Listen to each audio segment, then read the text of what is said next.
fat loss goal. बिस्मिल्लाहिर्रहमानिर्रहीम। अच्छा, आज जो टॉपिक मैं डिस्कस करना चाह रहा हूँ, एक्चुअली बहुत से लोगों ने मुझसे फ़ैट लॉस के हवाले से क्वेश्चंस करते रहते हैं, इनबॉक्स में मुझे कमेंट्स करते रहते हैं कि सर आप हमें प्लीज़ बताएं।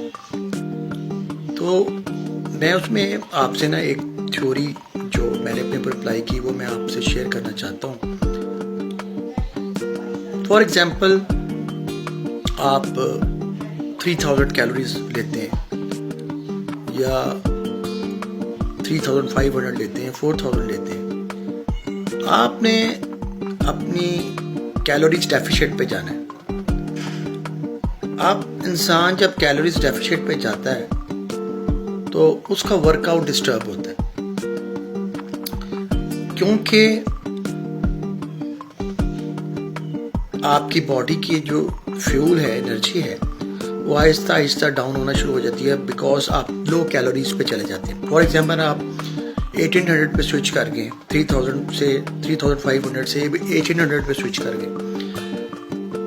अब क्या होगा कि फॉर एग्जांपल अगर आप बेंच प्रेस 100 kg का कर रहे हैं या 80 kg का या 120 kg का, इट्स अप टू यू, लेकिन वो उसमें चेंज आता है कि आप आहिस्ता आहिस्ता आपकी स्ट्रेंथ कम होनी शुरू होती है। इसमें सबसे टफ टाइम यही होता है कि जब आपकी एनर्जी कम होना शुरू हुए तो उस वक्त आपने डिसअपॉइंट नहीं होना। आपने ये नहीं कहना मैं ज़्यादा खाना शुरू कर दूं या मैं ज़्यादा वेट उठाना शुरू कर दूं। इस वक्त आपने फोकस रहना है और आपने कोशिश करनी है कि मैं बेशक कम वेट लगाऊं, लेकिन उस अपने वर्कआउट को डिस्टर्ब ना होने दूं। ईगो लिफ्टिंग नहीं करनी जब आप कैलोरीज डेफिशिएंट पे जाएंगे। अच्छा, होता ये कि जब आप कंटिन्यूसली लो कैलोरीज पे रहना शुरू करते हैं तो आपका जो ब्रेन है वो आपकी बॉडी को आहिस्ता आहिस्ता डिक्टेट करना शुरू करता है कि ये आप जो शख्स है ये बाहर से कैलोरीज इनटेक इसने रिड्यूस कर दिया, तो जो डिपॉजिट बॉडी में फैट है वो आहिस्ता आहिस्ता उसको ना कन्वर्ट करेगा एनर्जी में, क्योंकि बॉडी की एक नेसेसरी है, उसको तो चाहिए फ्यूल।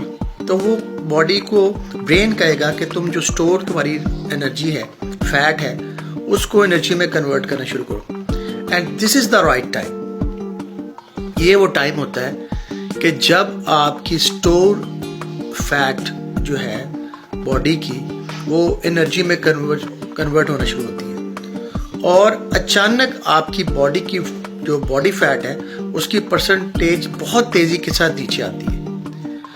और इस वक्त यही टाइम होता है कि आपने अपने आप फोकस रहें, अपने वर्कआउट पे ध्यान रखें, आपने अपनी डाइट क्लीन रखनी है, आपने शुगर का इंटेक नहीं करना, आपने फास्ट फूड को अवॉइड करना है, आपने जंक फूड को, शुगरी ड्रिंक्स को, कोल्ड ड्रिंक्स वगैरह को आपने अवॉइड करना है। तो एक्चुअली जब आपकी बॉडी, आपका मेटाबॉलिज्म फास्ट हो जाएगा और आपकी जो बॉडी फैट है वो कन्वर्ट होना शुरू होगी एनर्जी में, then you will change the difference in a few days, in a few weeks.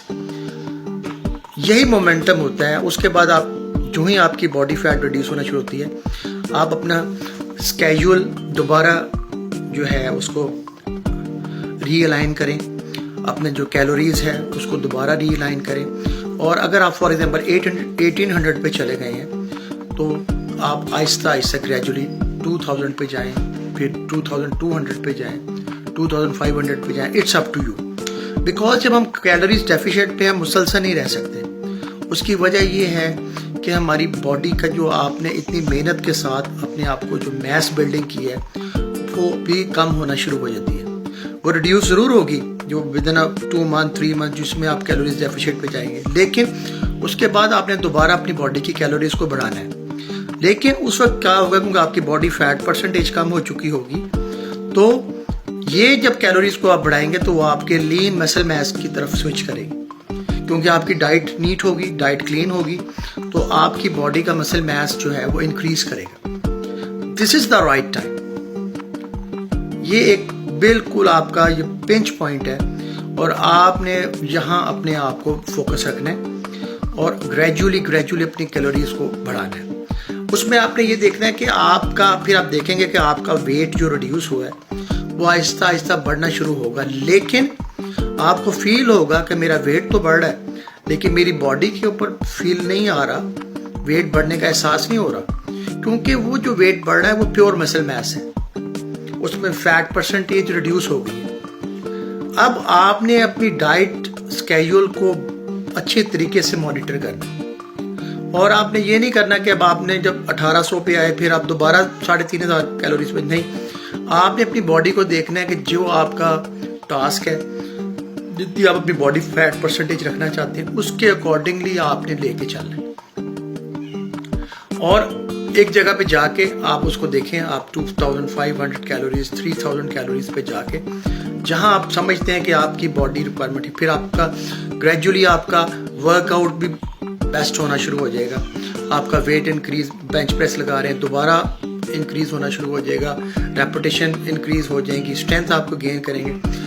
Main मेरा आपको बताने का मकसद ये है, कैलोरीज डेफिशिएंट प्रोग्राम में आपका जो टफ टाइम होता है वो जो 1 मंथ या 2 मंथ जितनी देर आप कैलोरी डेफिशिएंट पे रहते हैं, लो कैलोरीज पे रहते हैं, उस वक्त आपने अपना दिल नहीं छोड़ना, आपने बिल्कुल फोकस होकर कोशिश करनी है कि मैं अपनी डाइट को जो है वो प्रॉपर तरीके से उसको लेके चलूं, और क्या कहते हैं, मेरा वर्कआउट जो है मुझे कोई ज़रूरत नहीं लोगों को दिखाने की, शो ऑफ करने की कोई ज़रूरत नहीं कि जी मैं इतना वेट लगा रहा हूँ। आप लेस वेट लगाएं। अगर आप इफ़ यू बिलीव कि अगर आप 60 kg लगाते हैं, आप 30 kg पे आकर 30 kg ले वेट लगाए बेंच प्रेस का, नो इशू, क्योंकि आपका मेन फोकस ये है कि आपने अपनी बॉडी फैट परसेंटेज को नीचे लेके जाना है जहां तक वो जा सकती है। तो मेरी आप सबसे यही गुजारिश है कि डाइट प्लान सबसे ज्यादा इंपॉर्टेंट है फैट लॉस में। सप्लीमेंट आपको सपोर्ट करते हैं, मैं इसको लाजमी कहूँगा, इसमें CL है, CLA, L-कार्निटाइन, ये 2 ऐसे सप्लीमेंट्स हैं मैं सजेस्ट करता हूँ आपको कि ये आपकी बॉडी फैट को, यानी कि जो आपकी फैट है उसको एनर्जी में कन्वर्ट कर दें, ठीक है। और आप इसको रिसर्च कर सकते हैं नेट के ऊपर, गूगल पे, यूट्यूब पे, इसके बारे में बहुत रिसर्च हुई, USA में, बाहर आप जहाँ भी जिस कंपनी की तरफ से भी चाहेंगे तो आपको ये दोनों प्रोडक्ट इजीली मार्केट में अवेलेबल है। मैं इस आपको जो आपका नेचुरली जहां तक आप जा सकते हैं, ठीक है। अब आपका एक टास्क है, आप कहते हैं कि मेरी बॉडी फैट परसेंटेज 10 से बिलो होनी चाहिए 7%, 6%, तो this is not possible without anabolic steroids, ठीक है। तो मैं आपको कभी भी, आप नेचुरली जहां तक जा सकते हैं आप इजीली वहां तक जाएं। ये जितने भी आपको लोग आपको नजर आते हैं, रिप्ड नजर आते हैं और पूरा साल वो रिप्ड रहते हैं, अगर वो आपको कहते हैं we are natural, they are lying with you, they are totally lying with you. अपने फॉलोअर्स के साथ, अपने लोगों के साथ आपको सिंसियर होना चाहिए। आप नेचुरली तरीके से बॉडी फैट परसेंटेज एक हद तक ला सकते हैं। हाँ, मैं ये इस चीज़ पे भी बिलीव करता हूँ कि कुछ लोगों की बॉडी में जिस तरह का स्ट्रक्चर होता है कि वो बॉडी फैट परसेंटेज को नेचुरली भी काफ़ी हद तक नीचे ला सकते हैं, और कुछ हमारे ऐसे बॉडी बिल्डर हजरात भी हैं जो कि अपने आप को नेचुरली खास हद तक नीचे बॉडी फैट को लेके हैं, लेकिन जो मोस्टली लोग हैं वो अपनी बॉडी फैट को एक हद तक नीचे ला सकते हैं, उससे नीचे नहीं। तो लेकिन मैं आपको बिल्कुल सजेस्ट नहीं करता कि आप एनाबॉलिक स्टेरॉइड्स की तरफ जाएं, बिल्कुल भी सजेस्ट नहीं करता। It's up to you, it's your decision कि आपका फैट लॉस गोल क्या है। लेकिन आपको सप्लीमेंट मैं लाजमी ये बताऊंगा कि आप अच्छा जो है वो CLA ले सकते हैं, L-कार्निटाइन ले सकते हैं, और इसमें आप फैट बर्नर भी कोई ले सकते हैं।